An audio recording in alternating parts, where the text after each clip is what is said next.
Assalamualaikum warahmatullahi wabarakatuh. Izin memperkenalkan diri, nama saya Muslim Asidiki, mahasiswa Universitas Cyber Asia, Prodi Manajemen. Di sini saya akan mempresentasikan jawaban UTS dari mata kuliah Manajemen Risiko. Izin share screen terlebih dahulu.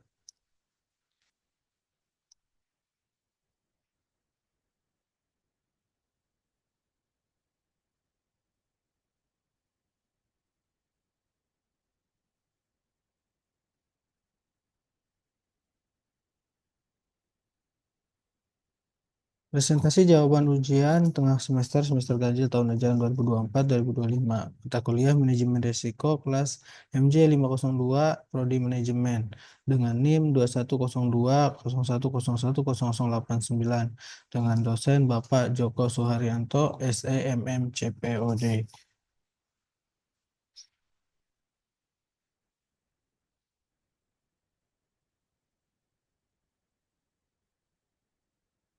Jawaban nomor 1. Bank sebagai lembaga intermediasi berperan sebagai perantara di antara pihak yang memiliki kelebihan dana dengan pihak yang lebih membutuhkan dana. Pihak yang kelebihan dana tidak akan dapat menyimpan uangnya di tempat yang telah ditentukan. Jika tidak ada bank, ada pihak yang membutuhkan dana akan kesulitan mendapatkannya. Dan peran bank di sini adalah berfungsi sebagai intermediasi menghubungkan pihak yang mempunyai dana dengan pihak yang membutuhkan dana. Bank dalam menjalankan tugasnya mengelola banyak risiko. Dan di sini ada jenis-jenis risiko utama yang harus dihadapi oleh bank swasta Indonesia. Nah, adalah yang pertama, risiko pasar. Risiko pasar adalah risiko kerugian yang dapat dialami bank melalui portofolio yang dimilikinya sebagai akibat pergerakan harga pasar yang tidak menguntungkan. Harga pasar yang dimaksud adalah risiko komoditas, risiko ekuitas, dan nilai tukar atau foreign exchange rate. Di nomor dua ada risiko likuiditas. Likuiditas secara umum dapat didefinisikan sebagai kemampuan bank untuk dapat memenuhi kebutuhan dana atau cash flow dengan segera dan dengan biaya yang normal. Likuiditas penting bagi bank untuk menjalankan transaksi bisnisnya sehari-hari. Mengatasi kebutuhan dana yang mendesak, komposisi likuiditas yang tersedia haruslah cepat dan cukup sehingga tidak terlalu kecil hingga mengganggu jalannya operasional sehari-hari ataupun terlalu besar sehingga menurunkan efisiensi dan terdampak pada rendahnya tingkat profitabilitas bank. Yang ketiga ada risiko operasional. Risiko operasional adalah risiko akibat kurangnya defisiensi sistem informasi atau sistem pengawasan internal yang akan menghasilkan kerugian tidak diharapkan. Risiko ini mencakup kesalahan manusia atau human error, kegagalan sistem dan ketidakcukupan prosedur dan kontrol yang akan mempengaruhi pada operasional bank atau adanya kejadian-kejadian eksternal yang berakibat pada operasional bank. Yang keempat ada risiko hukum. Risiko hukum adalah terkait dengan risiko bank yang menanggung kerugian sebagai akibat adanya tuntunan hukum kelemahan dalam aspek legal atau yuridis. Kelemahan ini diakibatkan antara lain oleh ketiadaan peraturan perundang-undangan yang mendukung atau kelemahan perikatan seperti tidak terpenuhnya syarat-syarat sahnya kontrak dan pengikatan agunan yang tidak sempurna. Kemudian ada jawaban dari soal nomor 2. Untuk menghadapi tantangan tersebut, ada beberapa evaluasi strategi mitigasi untuk meminimalisir atau mitigasi risiko yang dapat digunakan di antaranya adalah peningkatan kualitas analisis kredit, penerapan teknologi dalam pemantauan kredit, penguatan manajemen risiko, diversifikasi portofolio kredit, dan peningkatan literasi keuangan nasabah. Nomor 1, peningkatan kualitas analisis kredit. Bank perlu memperkuat prosedur analisis risiko sebelum memberikan kredit. Evaluasi yang menyeluruh terhadap kemampuan finansial, riwayat kredit, dan kapasitas membayar nasabah dapat membantu meminimalkan risiko gagal bayar. Kedua, penerapan teknologi atau pemantauan kredit. Dengan kemajuan teknologi, bank dapat memanfaatkan analitik data dan algoritma machine learning untuk mengidentifikasi potensi risiko kredit sejak dini. Teknologi ini memungkinkan bank untuk memantau kredit secara real time dan mengambil tindakan preventif sebelum masalah semakin memburuk. Di nomor tiga ada penguatan manajemen risiko. Pembentukan tim khusus untuk mengelola risiko kredit menjadi langkah strategis. Tim ini bertugas memastikan bahwa setiap keputusan pemberian kredit telah melalui proses evaluasi risiko yang komprehensif.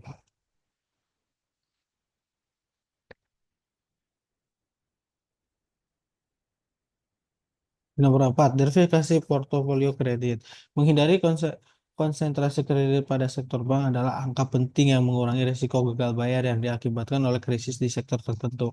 Diversifikasi portofolio memberikan perlindungan tambahan bagi stabilitas keuangan bank. Kemudian ada yang terakhir, peningkatan literasi keuangan nasabah. Edukasi kepada nasabah tentang pentingnya pengelolaan keuangan yang sehat dapat mengurangi jumlah kredit yang bermasalah. Nasabah yang lebih memilih risiko finansial cenderung lebih bertanggung jawab dalam mengelola pinjaman mereka. Kemudian ada jawaban pada soal nomor 3. Untuk meningkatkan efektivitas manajemen risiko pada sektor perbankan terdapat beberapa inovasi atau pendekatan. Di antaranya inovasi manajemen data. Secara operasional, aliran data harus dipetakan secara menyeluruh untuk memastikan bahwa pengendali data dapat menunjukkan bahwa mereka memahami bagaimana data mengalir di berbagai fungsi bisnis, memungkinkan komponen teknologi serta siapa yang memilih akses ke data tersebut, identifikasi, klasifikasi, perlindungan, penyimpanan, dan pemusnahan. Catatan klien harus disetujui antara pengendali data dan pemrosesan data dalam organisasi dan atau pihak ketiga manapun yang terlibat dalam kapasitas apapun selama siklus hidup data. Pemrosesan data adalah orang atau organisasi yang menangani data pribadi bagaimana ditujukan oleh pengendali untuk tujuan dan layanan tertentu yang ditawarkan kepada pengendali. Di nomor 2, inovasikan risiko keamanan. Proses penanganan pelanggaran atau insiden data juga akan menjadi sektor di dunia di mana perlindungan sistem teknologi informasi telah menjadi hal yang wajib mendasar bagi setiap jenis bisnis. Pentingnya untuk bersikap menghadapi serangan cyber dengan cara yang paling hemat biaya. Selain beradaptasi dengan ancaman keamanan cyber, penting bagi organisasi untuk mempertimbangkan dampak arsitektur API terhadap strategi keamanan mereka. Selain itu, regulator sangat memperhatikan perkembangan ancaman cyber, misalnya Kantor Pengawasan Lembaga Keuangan atau OSFI, menerbitkan draft pedoman B13 teknologi dan menjamin risiko cyber dengan fokus utama pada keamanan cyber dan manajemen risiko. Risiko pihak orang ketiga.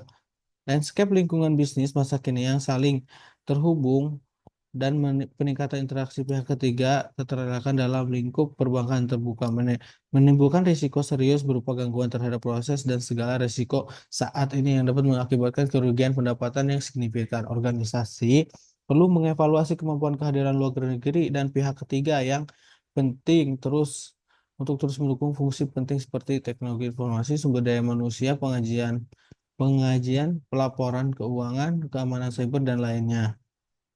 Dari identifikasi pihak ketiga hingga manajemen kontrak dan penilaian risiko pihak ketiga hingga audit vendor, organisasi harus membangun kombinasi kebijakan proses alat pendukung untuk membantu mengidentifikasi mengurangi risiko pihak ketiga karena penskalaan cepat yang diperlukan untuk beroperasi di lingkungan perbankan terbuka. Penting bagi organisasi untuk memasukkan kerangka kerja manajemen risiko pihak ketiga yang tangkas dalam strategi perbankan.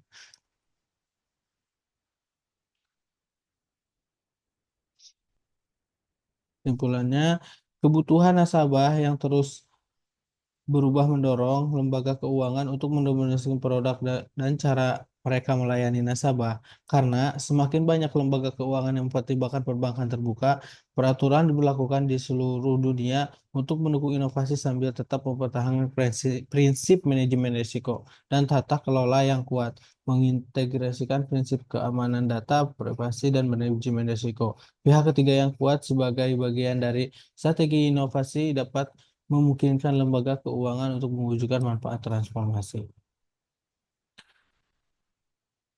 Sekian, dan terima kasih. Mungkin itu yang dapat saya presentasikan untuk jawaban ujian tengah semester mata kuliah manajemen risiko ini. Mohon maaf jika ada kekurangannya. Assalamualaikum warahmatullahi wabarakatuh.